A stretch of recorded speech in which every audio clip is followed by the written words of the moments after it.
कार्तिक पूर्णिमा आई, सबके मन भरमाए, तीरथ कर दर्शन सदा पुण्य लाभ करवाए। हरे कृष्णा।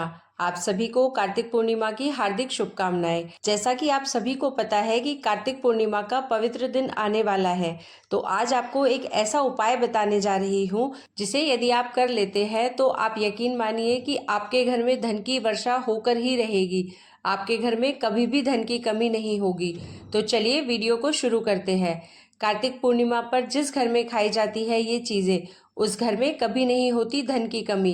दोस्तों, जैसा कि हम जानते हैं, हिंदू धर्म में कार्तिक का महीना बहुत महत्व रखता है। इस महीने को बेहद शुभ माना जाता है। इस माह में कई महत्वपूर्ण व्रत त्योहार पड़ते हैं। कार्तिक मास में ही भगवान विष्णु 4 माह के बाद यानी देवउठनी एकादशी पर योग निद्रा से जागते हैं, जिसके बाद शुभ मांगलिक कार्यों की शुरुआत हो जाती है। कार्तिक माह के आखिरी दिन कार्तिक पूर्णिमा आती है। यह कार्तिक महीने का आखिरी दिन होता है। कार्तिक पूर्णिमा को हिंदू धर्म में बड़ा ही विशेष माना जाता है।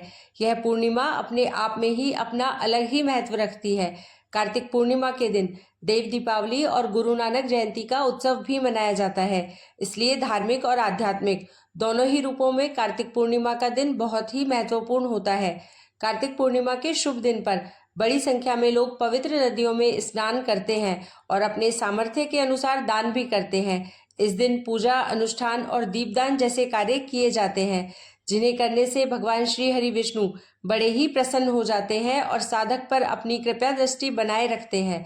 इसके अलावा शास्त्रों में कुछ ऐसी चीजों का वर्णन किया गया है जिन चीजों का भोग अगर आप माता लक्ष्मी और भगवान श्री विष्णु को लगाते हैं और स्वयं भी इन चीजों का सेवन करते हैं तो आपको भगवान श्री हरि विष्णु और माता लक्ष्मी की असीम कृपा प्राप्त होती है।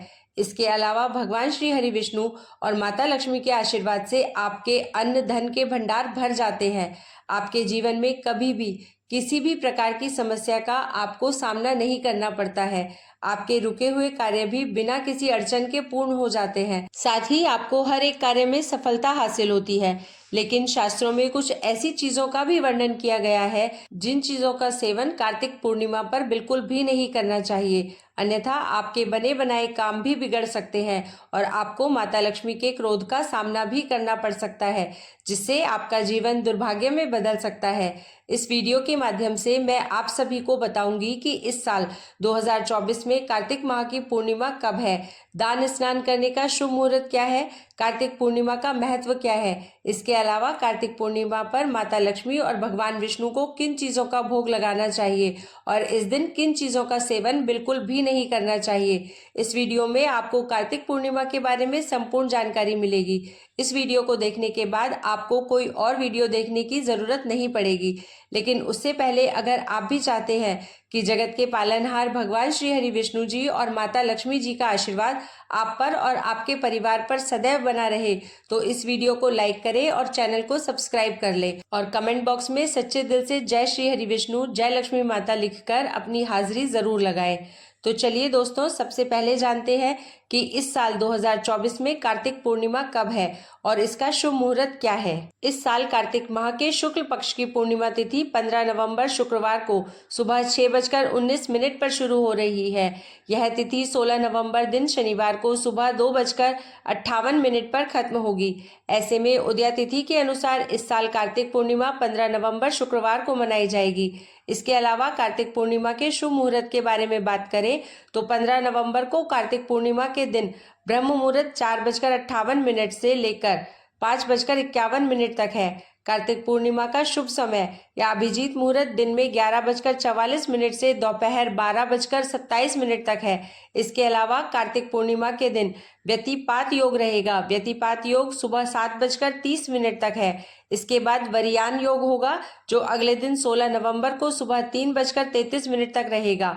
साथ ही कार्तिक पूर्णिमा को भरणी नक्षत्र सुबह से लेकर रात 9:55 तक है। उसके बाद से कृत्तिका नक्षत्र है। कार्तिक पूर्णिमा पर सूर्योदय सुबह 6:44 पर होगा। इसके अलावा कार्तिक पूर्णिमा के दिन स्नान और दान का सबसे उत्तम समय ब्रह्म मुहूर्त है। इस समय में स्नान के बाद अपनी क्षमता के अनुसार दान देना चाहिए। जो लोग ब्रह्म मुहूर्त में स्नान नहीं कर सकते हैं वे सूर्योदय के बाद स्नान कर लें। यदि आप गंगा स्नान करने के लिए नहीं जा पा रहे हैं तो घर पर ही पानी में गंगा जल मिलाकर स्नान करें। साथ ही कार्तिक पूर्णिमा पर इस बार चंद्रमा और मंगल दोनों एक दूसरे की राशि में रहेंगे। कार्तिक पूर्णिमा पर देर रात गज केसरी राजयोग बनेगा। साथ ही इस दिन बुधादित्य राजयोग भी बनेगा। इसके अलावा कार्तिक पूर्णिमा पर इस बार शश राजयोग बनेगा, क्योंकि अब अगले 30 साल बाद ही शनि कुंभ राशि में गोचर करेंगे। ऐसे में कार्तिक पूर्णिमा पर जो भी उपाय और दान पुण्य के कार्य करेंगे तो आपको उसका कई 100 गुना फल अधिक मिलेगा। अब आपको बताते हैं कार्तिक पूर्णिमा के महत्व के बारे में। तो कार्तिक पूर्णिमा को लेकर एक पौराणिक कथा भी है। मान्यताओं के अनुसार भगवान शिव ने त्रिपुरासुर नामक राक्षस का वध किया था, इसलिए इस पूर्णिमा को त्रिपुरासुर पूर्णिमा के नाम से भी जाना जाता है। इसलिए इस वजह से इस दिन देव दिवाली भी मनाई जाती है। कार्तिक पूर्णिमा तक भगवान विष्णु मत्स्य रूप में जल में विराजमान रहते हैं, इसलिए कार्तिक पूर्णिमा पर जल में दीप प्रवाहित करने की बड़ी मान्यता है। तो चलिए प्रिय भक्तों, अब जानते हैं कि कार्तिक माह की पूर्णिमा तिथि पर भगवान विष्णु और माता लक्ष्मी को किन चीजों का भोग लगाना चाहिए और किन चीजों का सेवन करना चाहिए। पहला, केले का भोग। भगवान विष्णु को केले बहुत प्रिय हैं, इसलिए कार्तिक पूर्णिमा पर उन्हें केले का भोग लगाया जाता है। इससे धन वृद्धि होती है और सभी समस्याओं से भी छुटकारा मिल सकता है। इसके अलावा आपको कार्तिक पूर्णिमा पर केले के पौधे की पूजा अर्चना भी करनी चाहिए, क्योंकि केले के पौधे में भगवान श्री हरि विष्णु जी का वास होता है। ऐसा करने से साधक को भगवान श्री हरि विष्णु और माता लक्ष्मी जी की विशेष कृपा प्राप्त होती है और जीवन में कई तरह के शुभ फलों की भी प्राप्ति होती है। दूसरा है पंचामृत। धार्मिक मान्यताओं के अनुसार भगवान विष्णु और माता लक्ष्मी की पूजा में पंचामृत होना बेहद जरूरी होता है। बिना पंचामृत के भगवान विष्णु को भोग नहीं लगाया जाता है। इसलिए कार्तिक पूर्णिमा तिथि के दिन भगवान श्री हरि विष्णु को दूध, शहद, घी, शक्कर से बने पंचामृत का भोग अवश्य लगाएं।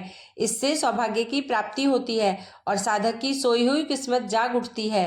नारियल का भोग। कार्तिक पूर्णिमा के दिन माँ लक्ष्मी को पानी वाले नारियल का भोग लगाना शुभ माना जाता है। मान्यता है कि पानी वाले नारियल का भोग लगाने से घर पर आया हर प्रकार का संकट टल जाता है। साथ ही साधक को माता लक्ष्मी और भगवान श्री हरि विष्णु की असीम कृपा प्राप्त होती है। इसके अलावा साधक के रुके हुए कार्य भी बिना किसी अड़चन के पूर्ण हो जाते हैं। बताशों का भोग। दोस्तों, आप सभी जानते होंगे कि माता लक्ष्मी को बताशे कितने प्रिय हैं। ऐसे में आपको कार्तिक पूर्णिमा के दिन माँ लक्ष्मी को बताशों का भोग भी लगाना चाहिए। बताशों का भोग लगाने से वैवाहिक जीवन में मधुरता आती है और पारिवारिक सुख की प्राप्ति होती है। साथ ही गृह कलेश खत्म होता है। इसके अलावा घर से नकारात्मक ऊर्जा का दुष्प्रभाव दूर हो जाता है और घर में सकारात्मक ऊर्जा का वास हो जाता है, जिससे घर में सुख शांति का माहौल बना रहता है। पान का भोग। कार्तिक पूर्णिमा के दिन माँ लक्ष्मी को पान का भोग लगाना चाहिए। मान्यता है कि पान का भोग माता लक्ष्मी को लगाने से माँ लक्ष्मी प्रसन्न होती है और घर में सुख समृद्धि का आगमन होता है और घर की उन्नति होती है। साथ ही साधक को जीवन में शुभ परिणाम भी देखने को मिलते हैं। खीर। माँ लक्ष्मी और भगवान श्री हरि विष्णु जी को कार्तिक पूर्णिमा के दिन खीर अवश्य अर्पित करें। इससे न सिर्फ माँ लक्ष्मी प्रसन्न होती है, बल्कि चंद्रमा की स्थिति भी कुंडली में मजबूत होती है, जिससे मानसिक शांति की प्राप्ति होती है। इसलिए आपको माता लक्ष्मी और भगवान विष्णु को कार्तिक पूर्णिमा पर खीर का भोग जरूर लगाना चाहिए। शंख। कार्तिक पूर्णिमा के दिन माँ लक्ष्मी को शंख जरूर अर्पित करना चाहिए, क्योंकि शंख को माँ लक्ष्मी का भाई माना जाता है। इसके अलावा शंख को नकारात्मक ऊर्जा का विनाश करने वाला बताया गया है। ऐसे में कार्तिक पूर्णिमा के दिन माँ लक्ष्मी को शंख अर्पित करने से घर में मौजूद नकारात्मकता दूर होती है और सकारात्मकता बढ़ती है। गेहूं के आटे का हलवा। कार्तिक पूर्णिमा के दिन गेहूं के आटे का हलवा बनाया जाता है। विशेषज्ञों का मानना है कि इस महीने गेहूं के हलवे का सेवन सुरक्षा कवच का काम करता है। यह गंभीर बीमारियों के संक्रमण से हमें दूर रखता है।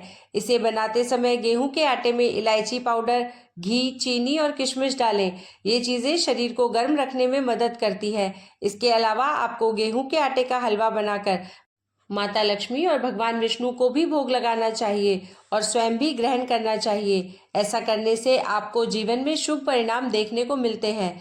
तुलसी के पत्तों का करें सेवन। सनातन हिंदू धर्म में तुलसी के पौधे को विशेष महत्व दिया गया है। इस पवित्र महीने में तुलसी के पौधे की पूजा अर्चना की जाती है।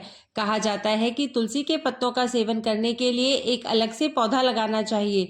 तुलसी रोग प्रतिरोधक क्षमता को मजबूत बनाने के साथ मौसमी बीमारियों से निजात दिलाती है। इसके अलावा विष्णु भगवान को तुलसी अति प्रिय है। भगवान विष्णु को भोग लगाते समय तुलसी का उपयोग करना ना भूलें। धार्मिक शास्त्रों के अनुसार भगवान विष्णु तुलसी के बिना भोग ग्रहण नहीं करते हैं। साथ ही भगवान के भोग में सिर्फ सात्विक चीजों का ही प्रयोग करना चाहिए। भोग में प्याज लहसुन का प्रयोग वर्जित होता है, क्योंकि ये सात्विक आहार में नहीं आता है। लहसुन प्याज को तामसिक भोजन माना जाता है। इसके अलावा भगवान विष्णु के भोग में तीखी चीजों के इस्तेमाल से बचना चाहिए और भगवान को भोग लगाने के बाद भोग को कुछ देर पूजा स्थल में ही रखें। भोग लगाने के बाद भगवान को प्रणाम कर थोड़ी देर के लिए वहां से हट जाना चाहिए। भगवान के भोग के साथ एक लोटा जल भी रखना चाहिए। इसके अलावा भगवान को भोग लगे हुए भोजन का थोड़ा सा हिस्सा निकालकर गाय को जरूर खिलाना चाहिए। उसके बाद ही उस भोग को प्रसाद के तौर पर बांटना चाहिए। धार्मिक ग्रंथों के अनुसार गाय को माता का दर्जा दिया जाता है और गाय को भोजन खिलाने से पितृदोषों से मुक्ति मिलती है। 1 गिलास दूध में गुड़ मिलाकर पिएं। कार्तिक पूर्णिमा पर रोग प्रतिरोधक क्षमता को मजबूत बनाने तथा खुद को ऊर्जावान बनाए रखने के लिए रोजाना 1 गिलास गर्म दूध में गुड़ मिलाकर पिए। इससे आप मौसमी बीमारियों के संक्रमण से बच सकेंगे और खुद को ऊर्जावान महसूस करेंगे। तो भक्तों, ये थी वे चीजें जिनका सेवन कार्तिक पूर्णिमा पर करने और भगवान को भोग लगाने से सुख संपत्ति और धन ऐश्वर्य की प्राप्ति होती है। आइए अब जानते हैं कि कार्तिक पूर्णिमा पर किन चीजों का सेवन बिल्कुल भी नहीं करना चाहिए। करेले का सेवन। कार्तिक पूर्णिमा पर करेले का सेवन करना भी वर्जित माना जाता है। विशेषज्ञों का कहना है कि करेला पकता है और कई बार अधिक पकने के कारण इसके बीजों में बैक्टीरिया उत्पन्न हो जाते हैं। ऐसे करेले को खाने से फूड पॉइजनिंग और अन्य बीमारियों का खतरा रहता है। ऐसे में कार्तिक पूर्णिमा पर भूल कर भी करेले का सेवन ना करें, नहीं तो आपको शुभ परिणाम की जगह अशुभ परिणाम देखने को मिलेंगे। दही। कार्तिक पूर्णिमा के पवित्र दिन पर दही खाने से भी बचना चाहिए। ऐसा माना जाता है कि स्वास्थ्य की दृष्टि से दही खाना सही नहीं है, लेकिन आपको बता दें कि दही की जगह आप दूध का सेवन कर सकते हैं। इसमें कोई दिक्कत वाली बात नहीं है। तीसरा है बैंगन। शास्त्रों में बैंगन को अशुभ माना गया है। ऐसे में कार्तिक पूर्णिमा तिथि पर बैंगन का सेवन नहीं करना चाहिए। इसके अलावा कार्तिक पूर्णिमा पर ब्रह्मचर्य का पालन करना चाहिए और बैंगन काम प्रवृत्ति को बढ़ाता है। इसलिए कार्तिक पूर्णिमा तिथि पर धार्मिक दृष्टि से बैंगन खाना उचित नहीं है। दूसरे के घर का भोजन। कार्तिक पूर्णिमा के दिन किसी दूसरे के घर का भोजन नहीं करना चाहिए। यहाँ तक कि दूसरे के घर का पानी भी नहीं पीना चाहिए। ऐसा करना अशुभ माना जाता है। ऐसा करने से आपके घर में नकारात्मक ऊर्जा का वास होता है, जिससे घर में अशांति का माहौल रहता है। बासी भोजन। दोस्तों, गीता में बासी भोजन को तामसिक और रोगवर्धक बताया गया है। ऐसे भोजन को अपवित्र की श्रेणी में रखा गया है। इसलिए बासी और जला हुआ भोजन कार्तिक पूर्णिमा के दौरान नहीं खाना चाहिए, नहीं तो माता लक्ष्मी और भगवान श्री हरि विष्णु आपसे नाराज हो सकते हैं, जिससे आपका जीवन दुर्भाग्य में बदल सकता है। मांस और मछली का सेवन। मांस मछली खाना धार्मिक दृष्टि से वर्जित माना गया है। इन्हें तामसिक भोजन कहते हैं। खासतौर पर कार्तिक पूर्णिमा पर मछली खाना अच्छा नहीं कहा गया है। इसकी वजह यह है कि इस महीने में भगवान विष्णु जल में अपने मत्स्य अवतार के रूप में रहते हैं। इसलिए आपको कार्तिक पूर्णिमा पर मांस मछली का सेवन नहीं करना चाहिए। दालों का सेवन ना करें। ज्योतिष शास्त्र के अनुसार कार्तिक पूर्णिमा तिथि पर दाल खाने की मनाही होती है। खासकर अरहर और चने की दाल का सेवन कार्तिक पूर्णिमा पर भूल कर भी ना करें। इससे पाचन तंत्र में गड़बड़ी और पेट संबंधी अन्य समस्याएं उत्पन्न हो सकती हैं। इसके अलावा माता लक्ष्मी भी आपसे नाराज हो सकती है और आपको जीवन में अशुभ परिणाम देखने को मिल सकते हैं। तो दोस्तों, यह थी वे चीजें जिनका सेवन कार्तिक पूर्णिमा पर भूलकर भी नहीं करना चाहिए। अगर आपको वीडियो अच्छी लगी हो तो वीडियो को लाइक करके चैनल को सब्सक्राइब करें और अपने दोस्तों के साथ भी इसे जरूर शेयर करें।